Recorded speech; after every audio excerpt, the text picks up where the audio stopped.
Davos येथील world economic फोरममध्ये महाराष्ट्राने इतिहास घडवला आहे.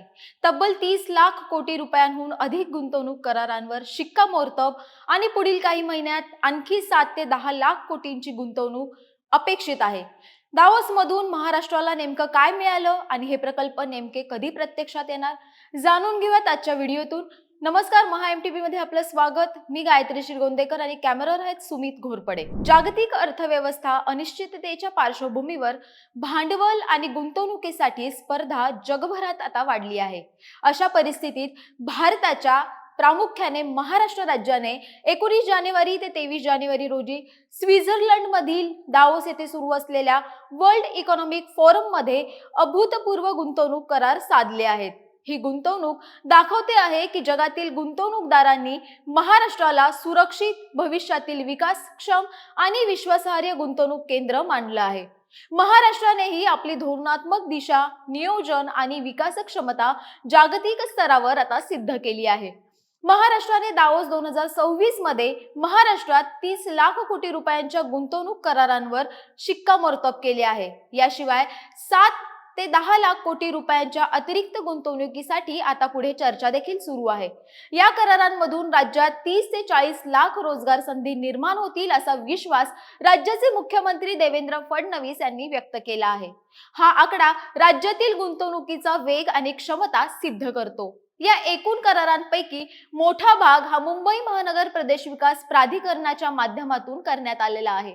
दाओसच्या तिसऱ्या दिवशी मुंबई महानगर प्रदेश विकास प्राधिकरणाने 26 अब्ज डॉलर्सचे ऐतिहासिक सामंजस्य करार केले.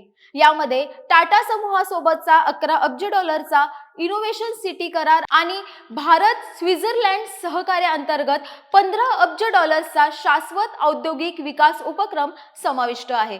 याच सोबत रायगड पेण मधील ग्रोथ सेंटर यांसारखे प्रकल्प दाओसमध्ये बहुचर्चित राहिले. या माध्यमातून मुंबई महानगर प्रदेश प्रगत उत्पादन, कृत्रिम बुद्धिमत्ता आणि शाश्वत विकासासाठी जागतिक दर्जाचं केंद्र बनणार आहे. आता ही गुंतवणूक प्रत्यक्षात कधी येणार ते देखील पाहूयात. ही गुंतवणूक म्हणजे केवळ करार नाहीत. जमीन खरेदी, परवानग्या, फायनान्शियल क्लोजर आणि प्रत्यक्ष काम सुरू होण्यासाठी 3 ते 7 वर्षांचा कालावधी लागतो. दाओस 2025 मध्ये ज्या गुंतवणुका राज्यात आल्या त्यापैकी 75% गुंतवणूक प्रत्यक्षात उतरली आहे, असं मुख्यमंत्री देवेंद्र फडणवीस यांनी स्पष्ट केलं आहे. महाराष्ट्राने यंदाच्या वर्षी देखील सर्वाधिक भर कृत्रिम बुद्धिमत्ता, क्वांटम कम्प्युटिंग, फिनटेक आणि हरित ऊर्जा या भविष्याच्या क्षेत्रांवर दिला आहे. या क्षेत्रांमुळे भविष्यातील गुंतवणूक प्रवाह आणि भारतातील औद्योगिक तंत्रज्ञान आधारित गुंतवणुकीवर परिणाम होईल.